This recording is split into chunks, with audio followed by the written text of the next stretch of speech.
We're in the home stretch here, last talk of the day. I met Sarah Mei at the first Golden Gate Ruby conference, the one in the funky Swedish-American hall with the really uncomfortable chairs and then the thrones. Sarah's been at every GoGaRuCo since then. She's spoken at a bunch of them. She's spoken a bunch of other places, and it's been great watching her go from a new, inexperienced speaker to somebody who just knocks it out of the park constantly. So with that build up, I give you Sarah Mei. But what? Thank you. Sorry, I forgot to say, hang out at the end. We're going to have a couple party announcements and things like that to get you going on the rest of your evening when we're done. So don't run out the door right away. Thanks. Good afternoon. Let's see if this works. Oh, it does. Awesome. So it's the end of the first day. How's the first day been? Yeah? I am impressed that you guys are still awake after all of that stuff going into your brain, because I'm almost not awake. I'm Sarah Mei. No pressure from Josh's introduction. There we go. This is my company, the Ministry of Velocity. We're a small consulting shop here in San Francisco. Just got going last month, actually. Logo's new. I'm very excited about it. I have shiny new business cards, too. And I think I've already made several of you take one. We work on Rails, JavaScript, iOS, assorted other things. We help you go fast. That's the idea. If you're looking for that kind of thing, come find me, and I will happily give you a business card because I love them so much. And we is not quite the royal we, because if you know me, you know I have to have a pair. So it's been fun. It's been fun. I'm having a good time with it. And the best part is I got to make up my own title. So I am the head of propaganda at the Ministry of Velocity. I am also one of the founders of RailsBridge. You may know RailsBridge from such programs as the RailsBridge Workshops for Women, which have taught Ruby and Rails to thousands of women in over 100 events. Thank you.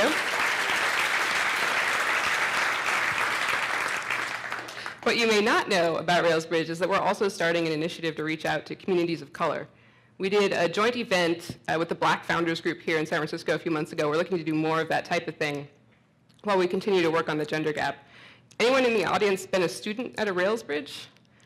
Yay. Anyone been a teacher? Who's been both? All right, this is awesome.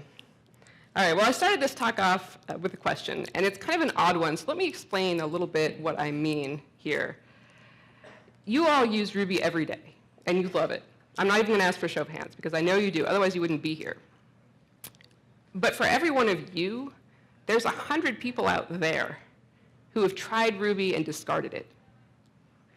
And most of them seem to post a lot on Hacker News.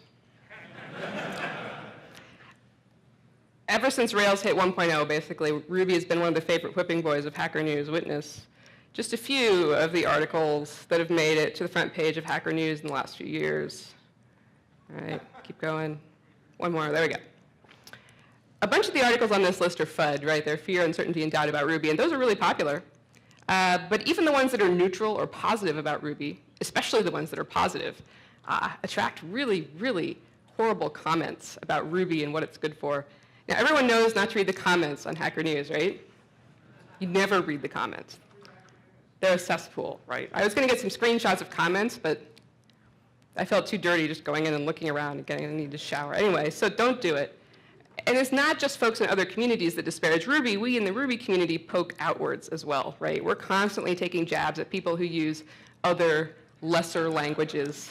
We figure they must work somewhere like here, right? Like they do Java or Python or PHP. Oh my God, those people. Certainly I'm guilty of that myself, right? I mean, those poor people with their bizarre white space conventions, and their onerous type checking, and their closed source implementation. I mean, I want to save them. I want to save them with Ruby. Why can't we? I have a friend who's been trying to switch out of PHP into something that pays better. Of course, I've given her the pitch for Ruby, right? But it's been interesting to watch her thought process as she goes through this process of switching languages. And I started wondering if there was something that we could learn from that process. Because when you ask developers to evaluate languages, what often happens is they come into it with a bunch of subconscious expectations based on their current language. I mean, when I switched to Ruby from Java, I wrote Ruby code that looked like Java code for pretty much the entire first month, right? I used for loops, okay? That's how bad it was. But there are lots of other things beyond the actual code that people consider when they're evaluating a language. For example, no one starts projects in Smalltalk anymore. This is such an amazing picture, I love it. And it's not because Smalltalk isn't wonderful to work with, right? It is, but just try posting a Smalltalk question on Stack Overflow and see how long it takes to get answered, right? Try hiring a senior Smalltalk developer. Good luck. They're even harder to find than a senior Ruby developer. I've met one current Smalltalk developer in my life earlier this year at the Mountain West RubyConf in Salt Lake, and he told me he was a full-time Smalltalk developer. And I was, that's very impressive. And then he told me that he uses his travel budget at work to come to a couple of Ruby conferences every year. And I said, why don't you go to Smalltalk conferences? And he said, because there aren't any. The number of people who use a given language and how active they are in public has a huge effect on people's decisions around languages. And I wanted to understand better what the non-technical influences on people's decisions were, because I had a hunch that those influenced people's decisions more heavily than the features or the performance or the other technical details of a language. Basically, I think people's decisions about programming language are based largely on social factors and not on technical ones. But at this point, I had like a sample size of 1, right, my PHP friend. So I figured that I could understand this better by looking at it at a smaller scale where I could collect more data points. Because while I don't know a lot of people who are making the language decision, I know lots of developers who make similar but smaller scale decisions all the time. Because programming is constant technical decision making. But it operates at different scales. Every day when we're working on a project, we make hundreds of micro decisions about where code will go and how to test it. And at a larger scale and slightly less frequently, we make decisions about which gems to use. And at a larger scale and even less frequently, we make decisions about when it's time to switch frameworks.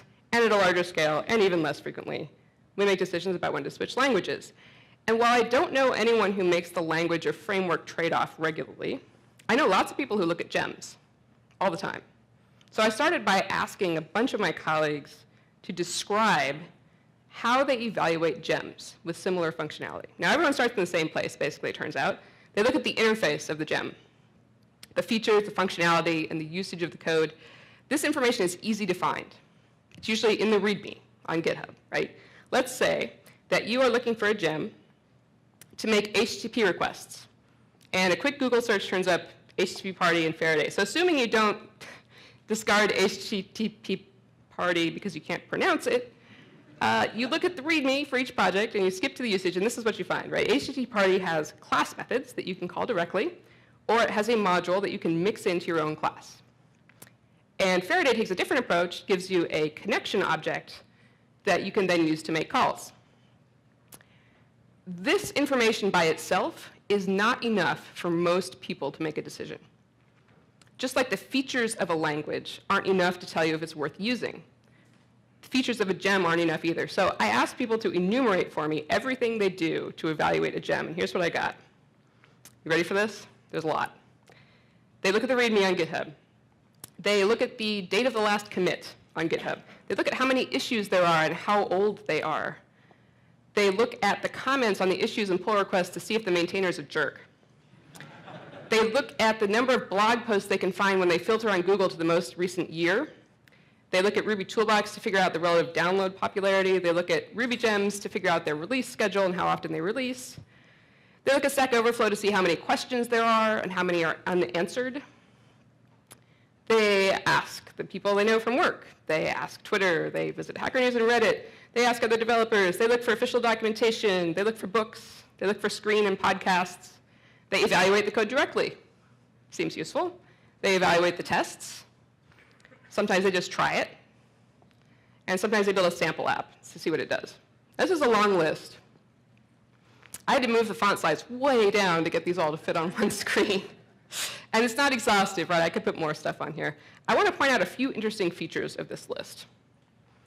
And the first is that different people rank these differently. I always pretty much poke around on GitHub first to establish that it has like a reasonable interface, reasonable activity. And then the next thing I usually do is I ask my coworkers for input. But one of the people I talk to works at a company where displaying ignorance is not good for his career. So he never asks his coworkers for input on anything. He basically pokes around on GitHub and then he goes straight to the documentation and tutorials. So that's the first thing. Second thing is that we rarely do all of these for a given evaluation. Right? Maybe we do if we're evaluating Rails versus Sinatra, but if it's like HTTP party versus Faraday, we probably don't do all of them.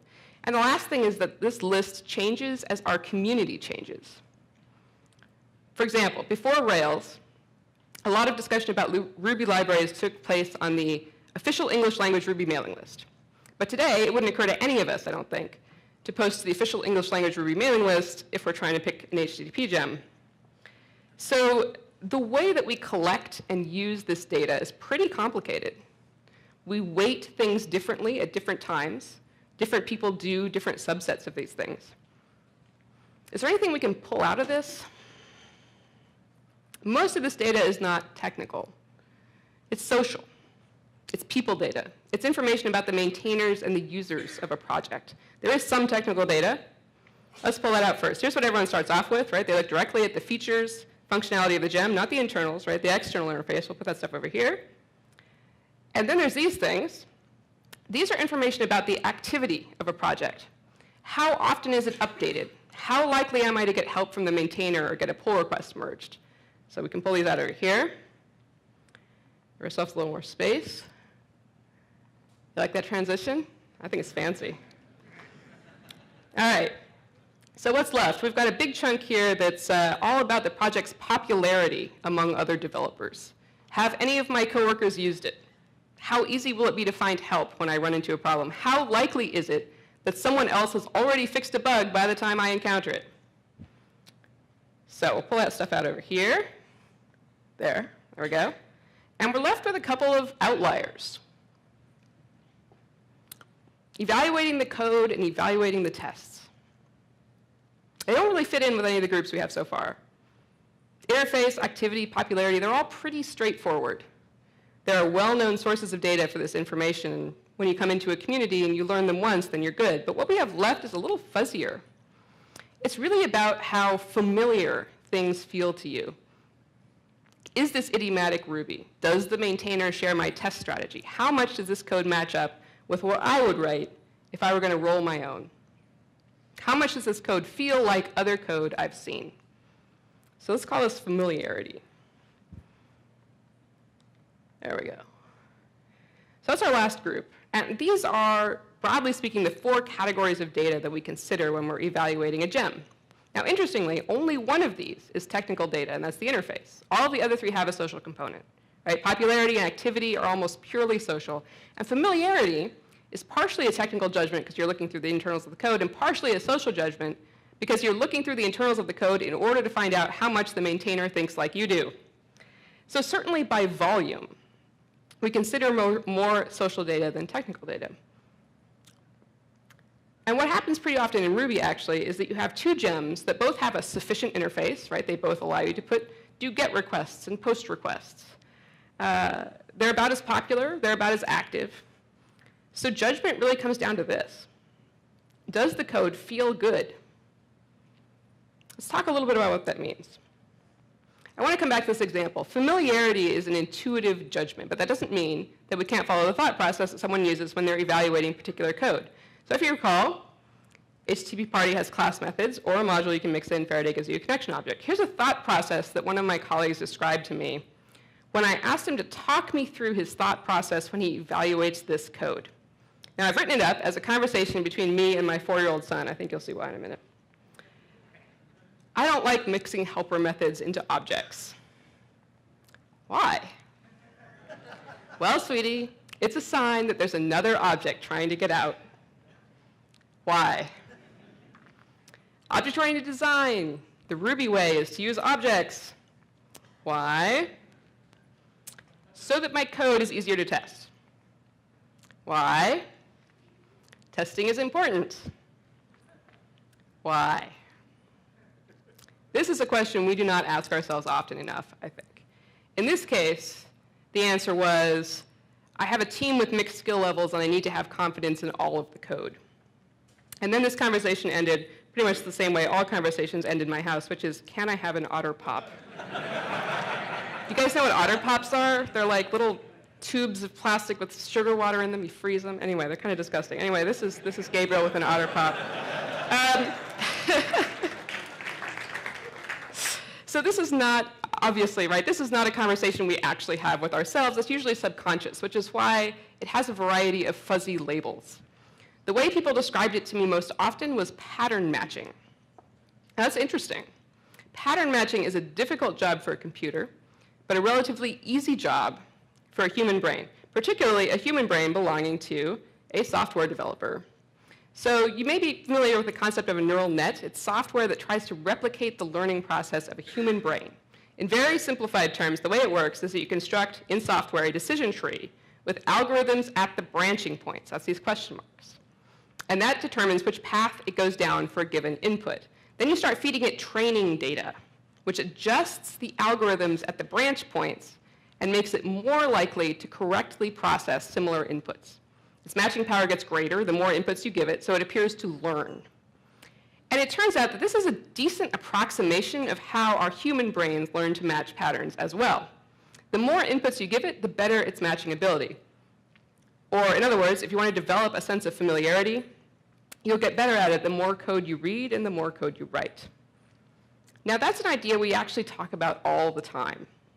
Most of you are probably familiar with the 10,000 hours idea, right? I've lost count of the number of people who have told me, as if it's a fact, that you must spend 10,000 hours programming in order to get really good at it, right? Basically what they're saying is our brains need 10,000 hours of training data to reach mastery. More generally, what this says is that the only way to master programming is to wait for it to happen. This idea is originally from Malcolm Gladwell's book Outliers, and it's taken pretty deep root in our community. We talk about this all the time, even though we all know some counterexamples. We all know a few people who seem to have skipped ahead in line. We've all had a coworker with 3 years of experience who made better decisions than the one with 10 years of experience. We all know from our everyday life that quality does not directly correlate with how long someone has been a developer. And that's where we tell ourselves a myth. The myth of the 10x programmer. You folks know this one too, right? This is the idea that Joel Spolsky wrote about in 2005, that there's a small number of super developers who are 10 times more productive than the mass of average developers. Another way to state that is that if you look at the 10,000 hours to mastery idea as a long-term learning curve, which of course it is, then there are some people who go up it faster. And there are some who seem to stall. The people who reach mastery more quickly are the ones that we see as the 10x programmers. Now, I called it a myth of the 10x programmer. But like most myths, part of it is true. There are huge differences in programmer productivity. That's got solid research to back it up, going back 50 years. And I've seen it in the wild. You have too, I'm sure. We've all felt at some point in our career like we were sitting next to someone who was way out of our league. But when I hear people talk about this 10x concept, there's usually another dimension to it. They say that the 10x programmers have a gift that some people, no matter how hard they try, can never acquire. And that is actually not supported by the research. It's not proven or disproven, it just isn't addressed. And I searched, but as far as I can tell, no one has done the study that I wanted to read, which is the study where they take people who measure average on the productivity scale and try to get them up to the level of their 10x peers to see if it's possible. But ultimately, both of these ideas, the 10,000 hours and the 10x programmer, are unsatisfying to me. They feel like two blind men feeling along an elephant's body, trying to figure out what the elephant is like. And one of them runs his hands over the elephant's leg and says, an elephant is like a pillar. And the other one is feeling the elephant's tusk, and he says, an elephant is like a solid pipe. And they're both right. An elephant is both of those things. But it's also way more than either of them. These ideas are true in their way, but they are also vast oversimplifications of a process that deserves nuance and deeper understanding. Malcolm Gladwell is right. He's feeling the leg of the elephant, and he sees a learning curve that leads to mastery that is not easy to surmount. But he's wrong about the fact that its progression is purely time-based. And Joel Spolsky is right. He's feeling the tusk, and he sees that there are people that move up the curve faster. outpacing their peers, but he's wrong that it comes from a gift that their peers cannot acquire. My theory is that you can accelerate yourself up that curve. There are natural variations in cognitive abilities, but they are not significant enough to explain the enormous productivity differences among programmers. Just like the natural variations in cognitive abilities between men and women are not enough to explain the gender disparity that we see in our community. So why do I think that you can accelerate yourself up that curve? Well, I'll tell you a story, and then I'll drop you some science. So at this point in my career, I've worked with hundreds of developers. Most of them I've pair programmed with. And pair programming gives you an unusual glimpse into another person's decision-making process. When you pair with someone in less than a day, you get a really good sense of where they lie relative to you on the skill spectrum. And when I think through all the people I've worked with and paired with who either way outperformed everyone else on their team or were obviously on a fast upward trajectory, there was one common thread that stood out, and that was that they all, without exception, made a concerted effort to read, write, and understand lots of different types of code. If they did Rails, they'd spend their time studying the internals of gems. They used RSpec, they would study code tested in mini-test or test unit, and they'd write some themselves. If they did Ruby and they were on a JavaScript app, they'd throw themselves into learning idiomatic JavaScript. Sometimes they'd learn linear languages, impractical ones, and just to see how other people did things. And some of them did this outside of work, but most of them just used work time. A few minutes of digression here and there, poking a little deeper into the code and the framework and the language than most people go. And now for the science. There's lots of great research out there around how people learn things. And one of the most interesting to me recently is a study published in 2006 that talks about the effect of novel information in learning. They gave people a set of images to study for a fixed period of time. Then later, they asked them questions about the details of the images. And they found that people whose images included a mix of ones they'd seen before and ones they had never seen were significantly better at recall than people who just look at images they'd seen before.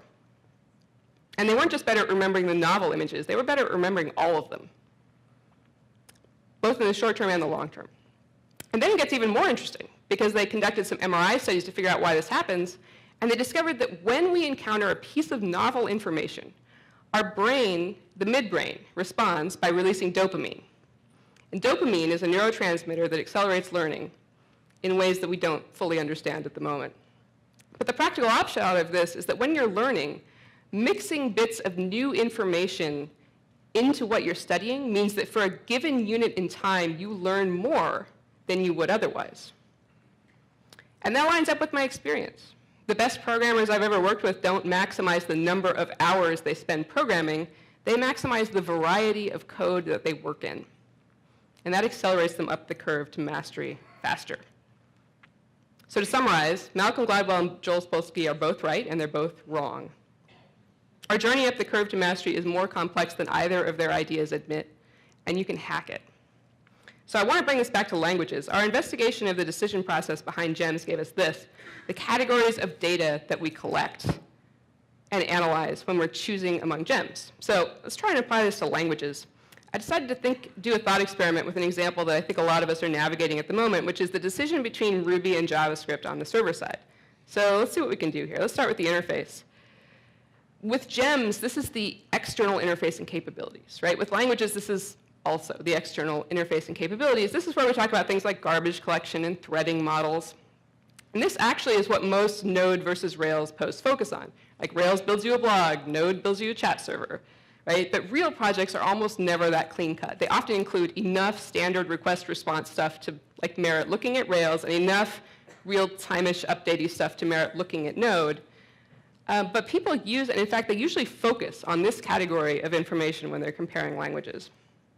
Activity, though, is also very important. Node, Rails, JavaScript, Ruby are all very active projects, but in this category, you sometimes get people reacting positively or negatively to the personalities involved in a project, because at this level, this category includes how does the leadership respond to criticism. And popularity is also important. Like Ruby and Rails being older projects, they probably have the advantage here over Node. Certainly on the Node side, you roll a lot of your own code for things you could do with a gem in Ruby. And finally, familiarity. Now, this was the most complicated one when we were looking at gems. And it's the most complicated one here, too.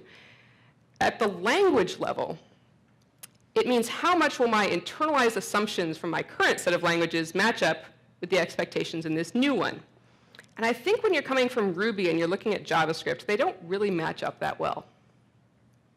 In Ruby, we're used to thinking of software structure as being oriented around classes and objects. But JavaScript doesn't have classes exactly. It has prototypes. And that seemingly minor difference actually leads to a different structure in large systems than we're used to seeing on our side. Now, there are lots of projects that are trying to bridge this gap, right? CoffeeScript, for example, pretty much lets you import your class-based structure assumptions wholesale and apply them to JavaScript. I tend not to recommend it because I think people should learn prototypes first. And I think JavaScript applications should be structured differently than Ruby applications.